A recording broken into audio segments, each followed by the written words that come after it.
I am for the child who's had 7 addresses in a single year because she's in foster care, because her father abused her, and her mother couldn't believe her. She is the child I am for. I am a volunteer child advocate. I am you. Florida residents call toll-free 866-341-1425. Esto es amor de verdad, nadie lo puede dudar. Step up to craft beer. Taino Light Lager has a crisp, refreshing Caribbean-style flavor. Boricua Craft Ale, full-bodied flavor for the true beer drinker. Stop drinking beer water. Taino Craft Light Lager and Boricua Strong Craft Ale. Feel the rhythm and come up to craft beer. Good evening and welcome back to another edition of Hispanic Speak Out TV on Spectrum TV. I am your host, Attorney Sandra Rivera, and today I have the pleasure of speaking with Aramis Ayala, who many of you know as the current sitting state attorney for Orange and Osceola County. Welcome. Thank you. Glad to be here. Yeah, thank you for being here. Yeah. So, Ms. Ayala, I know that in your position, in your office, you are no stranger to controversy and no stranger to the media, but you did want to talk about what you have been doing, the strides that you've been making in your office with regard to improvements, advances in the training. Can you tell us a little bit about what you're doing there? Absolutely. So there are times where the conversation does have to do with controversy, and while I accept that some people's perception, at the end of the day, my goal is justice. And if the route to justice appears controversial, I can't handle that perception. I'm going to continue to move forward with keeping the community safe and addressing issues of addressing issues of justice. So, as you mentioned, we have had a spectacular year at trying to manage our conviction rates, trying to manage the integrity, and all the things that I ran on. I mean, I ran on issues of integrity, competence, community, consistency, and taking on a humane approach to what we do. So we've been able to implement a new structure that changes the level of supervisory control over attorneys. It gives them a level of autonomy, but most importantly, it allows them to have someone they can go to. It increases the accountability, and we've also implemented a actual training program that differs from any prior administration because there is a dedicated person who is strictly, their job is training and recruitment. Okay, so there's a focus on leadership within your office, is that fair to say? Absolutely, because what happens is you have a lot of attorneys who come straight out of law school, geared up, ready for trial, and they've got the heart in the right place. They want to pursue issues of safety and justice, but actual practice, it takes time, and there are a lot of things that are hinging right there on the cusp while they're taking those cases, and just being able to bounce it off, not peers, but someone who's been there, someone who has had the experience. I remember, being trained both as an assistant state attorney, first job out of law school, and as a public defender. Like, there were parts that I didn't understand, there were parts that I had to learn on the job, and that I wish that there was a go-to person so that you're not interrupting someone else while they're in trial and hoping that they're available. So that's something that was a really big deal to me, is to have consistent training. Okay, and I understand what you're saying about leadership and having those in place for your new prosecutors, but obviously the leadership starts with you. Yes. And is there a particular reason why there have been multiple requests for your swipe records? I mean, if there is a concern about your leadership and your presence in the office, why then are people concerned about obtaining those records as to when you appear or when you're at the office or not? Actually, I don't know. I think that it'd be better to interview them as to what they're interested in, because those in my office are aware of when I'm in the office and their accessibility to me and my commitment to the things that I do in the office, my weekly executive board meetings, my presence in the office, walking around and things of that nature. So from an outside perspective, when you haven't paid attention in the campaign and you didn't understand the process, the uncertainty is what you're trying to figure out, and that's what I'm assuming. But at the end of the day, I'm very proud of the work that we do. I'm proud of my relationships that I have with my executive team, our management team, and most importantly, my presence in the office. So have those records been released? I guess would be the next follow-up question. Well, as with all elected officials, there are safety issues. So there are reasons that the public records protects them, but at the end of the day, if someone, my calendar has been released, things and places where I am, meetings that I have, those, I have absolutely no reason to hide those, and anyone who thinks that, again, has a different motive that I question of whether or not it's really a genuine interest in the pursuit of justice, or is it an attempt to prove something else. So my primary goal is to, again, stay focused on the issues of justice, stay focused on equality, stay focused on trials and public safety and the things that we're supposed to be doing. So the speculations I really can't entertain. I'm really there for the job. Okay. Now, there is discussion about a program called I believe it's a community prosecution program. Can you tell us a little bit about that? Yeah, so when I ran, it was based upon people not understanding what the state attorney did. You know, they didn't learn about the state attorney until they had been a victim of crime or until their family member had been arrested. So knowing that most of our victims come from the community, it was extremely important to let them learn the process, to be educated and empowered and understand what happens and that they're needed long before the trial starts. They're an intricate part of every prosecution that we have. They're important before they become a victim in a witnessed crime. They're important during the prosecution, and they're going to be important afterwards. So it was a vital aspect to have a successful prosecution office, a successful state attorney's office, to let the community be aware that they are a part of what we do. So that's a component, an education component to your office? Absolutely. Okay, and are those meetings, are they open to the public? Are they by invite only? Or how do you get the word out about these particular events? Well, I mean, in 2017, 18, you know, since we started, most of what we do is, I mean, we have social media, our website and things of that nature, but some things are private, like when we're dealing with homeowners associations and them letting us know. There are meetings that we have with commissioners to follow up with what their constituents are saying and their concerns are that they may not be aware of and want us to be involved in. I know I've met with a couple of commissioners who are concerned about human trafficking in those areas and wanting us to pay particular attention. So those meetings are like very specialized. There are other things that we do in the community that may be open. For example, we are planning a safe surrender. I don't have the date right on me, but there are a list of activities and things that are open. When we go to Orange County Public Schools and we create the mentor program, that's not going to be an open meeting, but it is going to educate kids and understand the criminal justice process, understand what prosecutors do, and try and get them interested in the system so that they're on the right side of the law. Okay.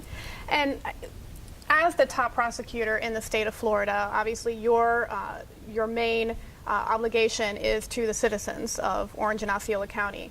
And you've been asked this, I'm sure, multiple times about the controversy surrounding the death penalty prosecutions in your circuit. And then subsequent to that, your creation of the death penalty panel. Is that panel still in place, and can you tell us what has resulted because of that panel? The panel is still in place. They still meet. I'm aware when they're meeting.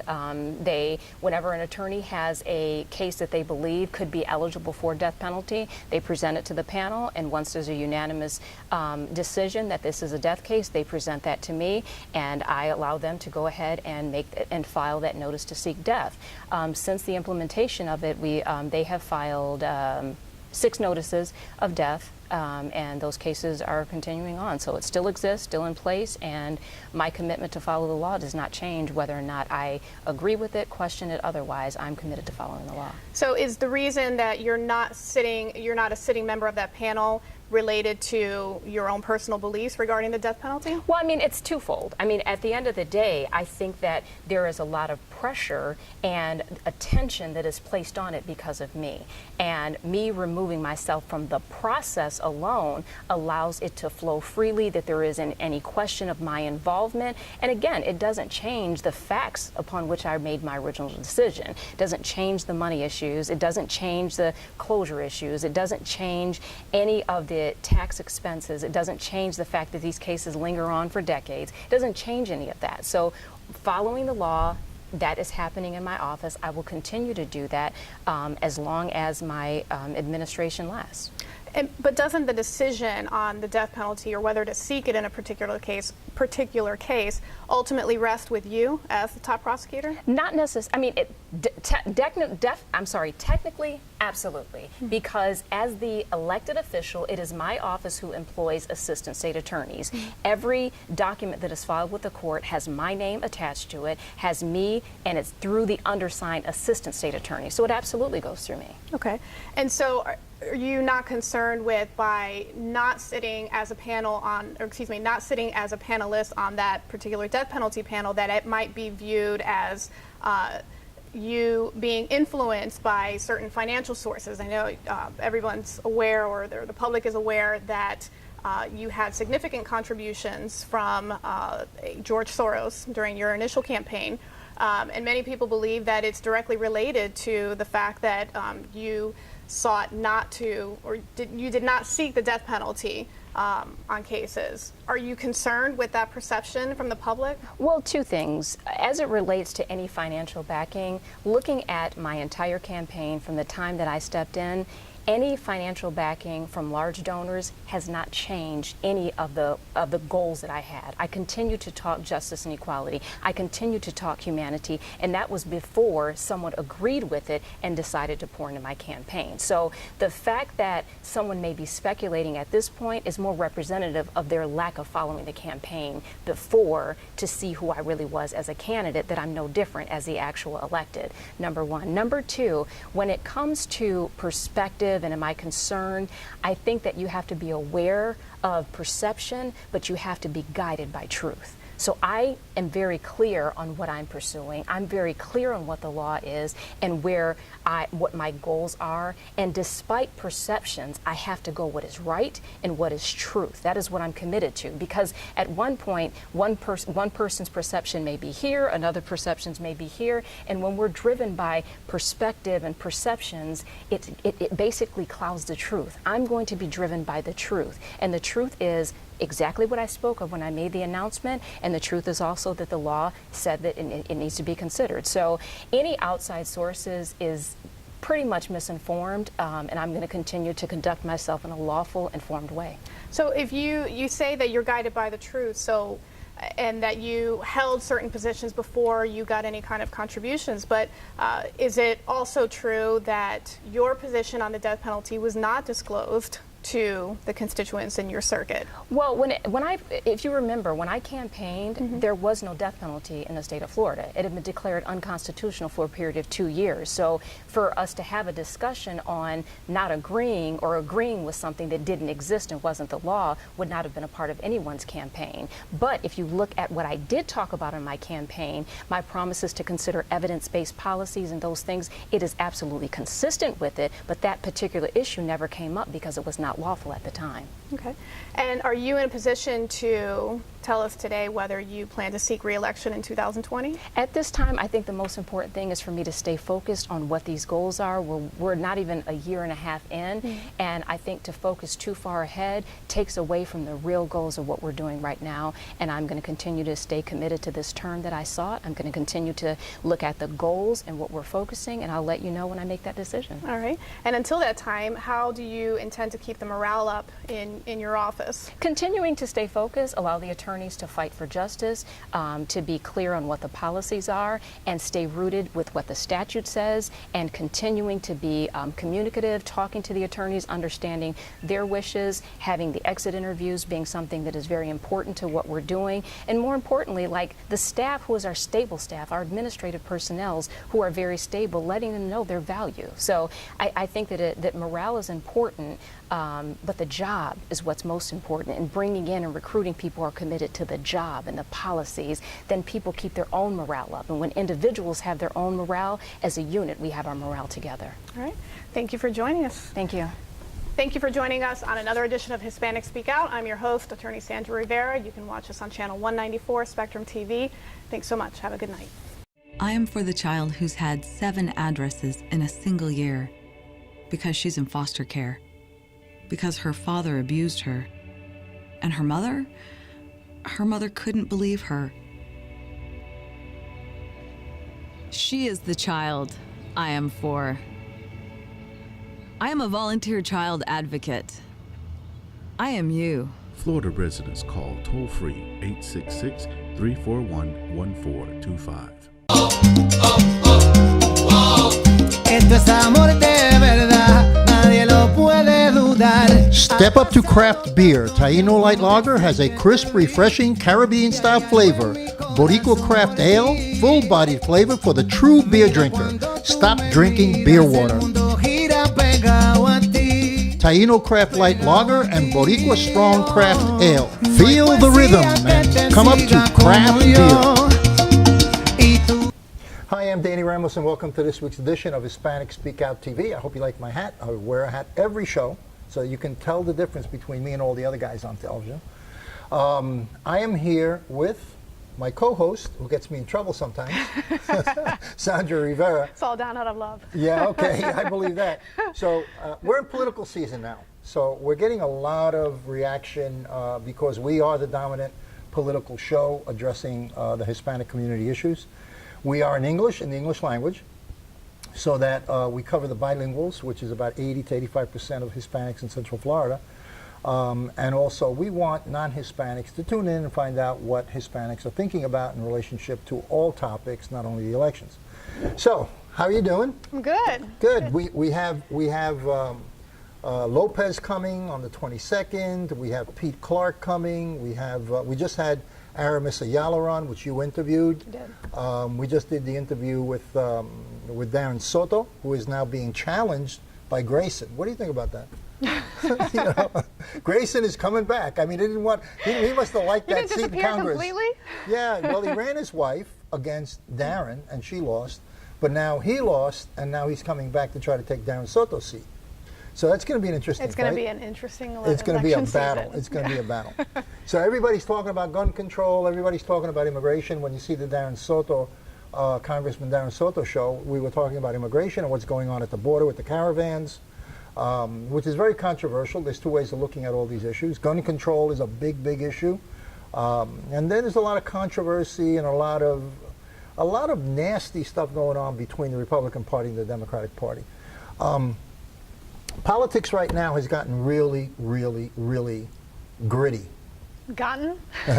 So, I know people hate Trump. He's an outsider, and I know people hate Trump. But I just kind of think there should be more civility. You know, you can get your message across without being so negative, about being graphic, about chopping a person's head off, or about things like that, you know? Yeah, I feel like in today's day and age with social media and all the media that centers around this, I think it's always a game of one-upping. You know, you just got to take it to the next level. You got to stand out. I mean, you can easily get drowned out. You can easily disappear. What I was surprised at is the Washington Correspondents' Dinner was held about a week ago. And the comedian that did the dinner used foul language. And I remember the day, not too long ago, when kids in school were not allowed to use foul language, you know, and people were frowned upon when using foul language. And here you have all the top journalists in the country and all the top politicians in the country in a room using all kinds of foul language, and it was totally acceptable. Well, we've crossed the bridge. Oh, we've definitely crossed the bridge. I mean, it's slowly seeping into the public. I mean, you can just watch network TV. I was watching it the other day, and you know, they slip little words in there. So it's definitely been diluted. You know, our intolerance. Yeah, and what's happening is that's going to establish a pattern for children. It's going to establish a new pattern going forward, which is really unnecessary. I mean, if you have intelligence, you should be able to have a conversation and go back and forth in a conversation and make your point of view known without having to use foul language and derogatory statements against someone else who might be your competitor. I mean, if you don't have substance, use foul language. If you don't have substance, talk about his wife. If you don't have substance, talk about their kids. Why? Right, step up your argument, don't step up the foul language. Yeah, exactly, exactly. We have the people on the border now, is the caravan that was on the border. So how do you feel about it? Are you a Democrat or Republican? Or we shouldn't ask? Yeah, we shouldn't ask. Okay. You never know when I'll be running for office. All right, so we won't say anything. Yeah? By the way, she's a lawyer who has, you know, political aspirations. Do you? I do. They're always, Okay. yeah. I can't figure out We- why we've- anybody would want to run for I've politics. dabbled in that. You know, Yeah, we'll I never just see. can't figure it out because, you know, it's like you're coming home at night and there's some reporter hidden in the bushes to see if he's got something, can get something on you. Well, yeah, you so know, you it's- can no longer just do it for the sake of trying to help the public at large. You have to account for the bashing and the Yeah, and being I crucified. don't like that. I'll react emotionally if somebody does that to me. Anyway, so how do you feel about that? You got a caravan, you got a whole bunch of people trying to get into the United States. There's multiple conflicts going on because these people are being taught on the Mexican side of the border what to say in order to get asylum by attorneys that are U.S. attorneys that have a political agenda to bring these people in. So Yeah, I think it crosses the line. I mean, assuming that all of that is factual, I think it definitely crosses an ethical line. I mean, we as attorneys, I mean, I take that oath seriously. We give you advice that is legal, that is ethical, and I think if there are any, I guess what's the word I'm looking for, if they have any bias or there's some political agenda that they have, I think that definitely crosses the line of our responsibilities as attorneys. well, there's a big problem with it because once the people are here, I heard on one of the networks that they only have 3 judges in that geographic zone who can handle cases of asylum. So if you have 500 people, there's a waiting period, not only yeah. that. And then once the judge says, okay, we're going to let you in based upon asylum, it could be up to 2 years or 3 years before that person gets a court date to come back and go and face a judge to whether the person can stay in the United States permanently or not. And the big thing is, once they're in, they disappear into the Right. society, and you can't find them if you tried. Right. And most of them do not come back to the court date. Right. Yeah, and the immigration system or the court system within the immigration circuit is definitely suffering from those, I don't want to say cutbacks. I can't really speak to whether there are any cutbacks to that, but there definitely is a shortage of immigration officials to handle those type of cases. There's just too many to take on. So yes, a lot of these cases sit there and... But that's part of the strategy of these guys who are on Sure. these lawyers that are on the other side of the border, on the Mexican side, coaching. They know that once they get over, they give them a piece of paper to read what they say. That's so they're going to say, "Oh, I'm afraid that I'm going to get hit by a death squad." So they're afraid of political death. They come into the United States and then they disappear. And the people who are coaching them actually know that. They know that once they get in, they're going to disappear into the society, and 90% of them don't go to court for an evaluation of whether they should stay or not, because they're going to be afraid that they're going to be rejected. So they never show up, and they become part of an underground society, and that underground society does use services of the United States, such as education. They're bringing in kids. Those kids have to be educated, so it puts pressure on the educational system. Now, I'm not discussing the morality or not the morality. What I'm talking about is the practicality of the sequence of events that actually goes on, whether Sure. it's moral or not moral, whether they go back or they don't go back. I'm just saying that American taxpayers will pick up the bill. If they're willing to, fine. If they're not willing to, that'll show in the elections. But it's a controversial, extremely controversial situation. It's a vicious circle. I mean, there's Yeah. a system put in place, specifically for that reason, so that there is accountability, so that we do know who's coming within our borders. And when people try and circumvent that system, then yes, and you lose all control of that. Yeah. They, I was listening to one of the networks, and they said that there are 15 attempts every single day by suspected terrorists to get into the United States. Every single day, 15 are either caught or detained who are trying to get into the United States, who have some kind of a background affiliated with a terrorist organization or have a family member that's affiliated with a terrorist organization. And I feel like that can be a slippery slope as well. You know, Yeah. you've got, I'm sure you have people with credible threats to the society, but then it kind of opens up, it becomes a slippery slope where, well, who else are they scooping up into this just because there's, a suspicion or something's not right about them? Are there people who are getting scooped up into that who legally should not be characterized as that? Yeah.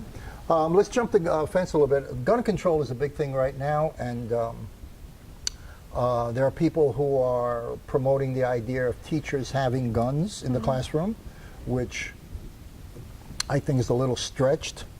You know, I think that teachers should not have guns in the classroom.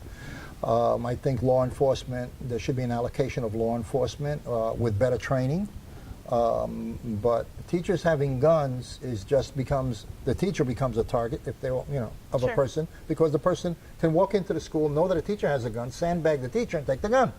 So it's better to leave that to some kind of law enforcement situation that is predictable. You know, security cameras, locked doors, you can get out but you can't get in. A central security on all the doors with a little camera. I mean, you're a homeowner, so you know that you can buy a little camera, you can get it on the internet, you put it over an area, and you can see it from your phone. So why can't you have a little camera on every door, you know, to see? And the doors open out, they don't open in. So you can see if somebody's letting someone in, and you can certainly see the person walking in from a central security desk. Right, keeping that person, that potential threat outside of the school property is where you're going to have the most effectiveness, not trying to take them down once they've already breached. Yeah, and there's also the concept, a gun can be brought in on a backpack of a kid, some kid who's 17, 16, whatever the age is, can bring a gun in a backpack. That is, security again going through. I know in New York they have metal detectors when you go into a school. So that's not the norm in the United States, but I know in New York they've done that, and they have caught knives, they have caught all kinds of instruments of damage to human beings. But New York's a tough city, so they got to do that. But it looks like they're going to have to do that around the country, because now every school is susceptible to an attack, and the sooner you put in security that's tested with professionals, that's the better. We're better off. We're just going to be better off. Everybody's got to get together on how to do it, though, and move quickly on it. What else do you want to talk about? We got immigration, we got gun control. What about Planned Parenthood? How do you feel about Planned Parenthood? How do you feel about the war that's going on the fight for life and abortion and all that? Look, I mean, what's your position on it? Well, I'm much to the dismay of probably a lot of people I know, I'm a pro-choice. I mean, it's not that I advocate that personally for myself, or if I would advocate that personally for somebody else, but I don't believe in taking that decision-making process away from an individual. I mean, I think there are situations where it can be abused, and then there are situations where it's a legitimate concern. And I think, for the government to step in and say, put a blanket statement that, we don't care what your reasons are, this is the decision that we're going to make, I think just creates way too many problems. So you think the government should stick their nose out of that whole concept? Yeah, absolutely. Yeah. Well, you get religious groups who are conservative. Religious groups lobby because the whole system, political system, is a person gets elected, and they become an elected official because they give things. When they get into office, they give things. That's how they stay in. Hey, guess what? Your group wants something. Okay, you can have it. I'm going to give it to you. Somebody else is going to pay for it, but I'm glad to give it to you. Maybe that's why I don't want to do politics. So the whole system, I think the whole political system of the United States is based upon people who get elected, stay elected, because they give things away. It's hard to maintain your beliefs when you have all of those outside influences. Yeah. So. I have an interesting billboard that I'm going to put up and I'm going to close the show with, which is an amazing statement that McCain made when he just retired. And it's a statement which says, basically, now I'm free to be objective about whatever I vote on. And this is the billboard he actually said. And we'll be seeing you next week, but we're going to close with the billboard.